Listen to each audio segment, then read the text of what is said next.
Do you think it's going to be an easy sell? Oh, look, obviously this is a huge policy shift, but I think what you're seeing in polls, not only today but in the past, is that people are prepared to open their mind to the new technology that's there. We're not talking about 1950s technology. We're talking about technology that's been used safely around the world for decades. And what they want, and I think even in the Australian poll where they're trying to say that the Australian people have given a tick to Albanese's plan about manufacturing solar panels, giving subsidies for that. The question goes to the heart of, do they want manufacturing in this country? Well, we all do, but how it's sustainable isn't through giving subsidies that the Australian taxpayer can only afford for a certain amount of time. It's actually setting the fundamentals to underpin that, which is reliable, cheap energy that's zero emissions, which nuclear energy can provide manufacturing sector. So there'll be a clear difference between ourselves and Labor, and the polls are showing that Australian people are more and more open to understanding that there is a technological solution, and we should back ourselves as a country, change this culture of this country of saying, why can't we do things, to how do we? And that's the can-do nature that Peter Dutton and I'll bring to the Australian electorate at the next election. Would you agree that most people are worried about cost at the moment? We're in a cost of living crisis that, you know, even when you're out of a crisis, it rarely changes. The cost is the number one issue, reliability, of course, one of them as well. When would your plan, bring costs down? Well, and that's what we'll be very clear about. What you've got to understand is that we'll make sure that there's an honest conversation about what the energy mix is, that renewables are not the cheapest, because a nuclear power plant will last for 60 years. Wind towers at best would last 15 to 20. So you'll have 3 replacements of those over that period of time. And that's before you even have to put in the 28,000 kilometres of transmission lines. This government's going to spend over $1.2 trillion of your taxpayers' dollar to transition to an all-renewables approach, giving us concentration risk, putting all our energy eggs in one basket. What we will say is there'll be an upfront investment that will give long-term reductions in energy prices, but will underpin our sovereign capability to manufacture in this country, bring it back to the shores. We've already seen so much manufacturing loss in this country. And so that's what you'll see from us. We're not going to be bullied into putting this at any timeline, but you will see it before the election. And we'll be honest with the Australian people about what that energy mix will look like. What do you mean bullied into putting a timeline on it? Well, isn't that exactly what we need? Announcing it within the next couple of weeks. Oh, no, okay. No, so announcing you're talking it within about the next the plan. couple of weeks. So you're we'll talking announce about the blueprint. Yeah. Yeah. Okay. Exactly. We'll have that for the Australian people to. No, and look, this is a complex piece, as you've just articulated, rightfully articulated. This is a big shift in policy, one that we need to bring the Australian people with us on. And we need to be able to demonstrate about making sure that an all-renewables approach is going to be detrimental to this country, makes us more vulnerable. But we have the sovereignty of our resources to have an energy mix of transitioning coal into nuclear with gas. We're going to need gas is going to be the energy that transitions and helps not only nuclear works but help renewables work. And there will be a renewables mix, and we want to make sure that there's a place for renewables. At the moment, they've lost their social licence. When you look at things like Port Stephens, where I was last week, offshore, 20 kilometres off the shore, where whale habitat, where whale lines go through for their migration. It's just insanity when there are other alternatives, and we just need to pause to plan to get this right. We'll live up to our international commitments. We're not running away from them, but we'll do this in a uniquely Australian way, where Australians will not pay a bigger price and regional Australia will not bear all the burden.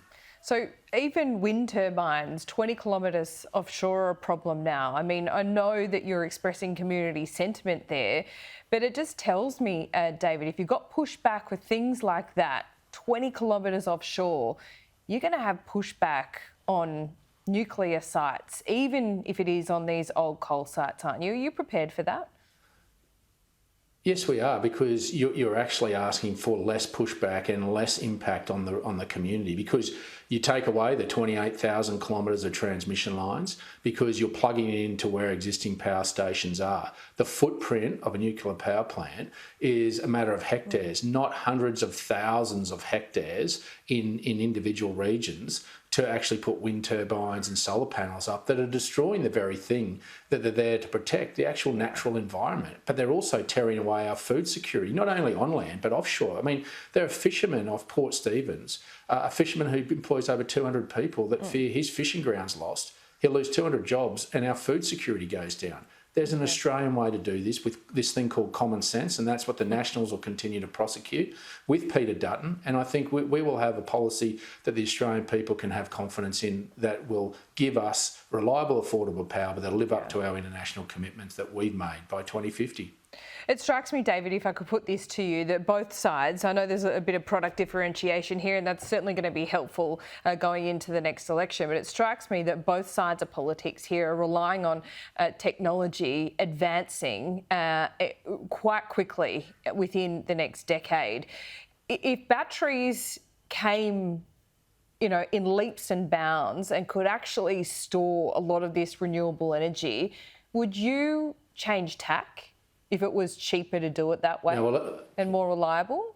Yeah, well, let me just say the technology is there for nuclear already, and that's what we'll be using is already a technology that exists, particularly in the medium-sized technology. So it is there, it's being used around the world, and that's what we'll base it off. But it's also about making sure that we have an energy mix, because what you're doing by saying we're going down batteries and all renewables is you're having concentration risk.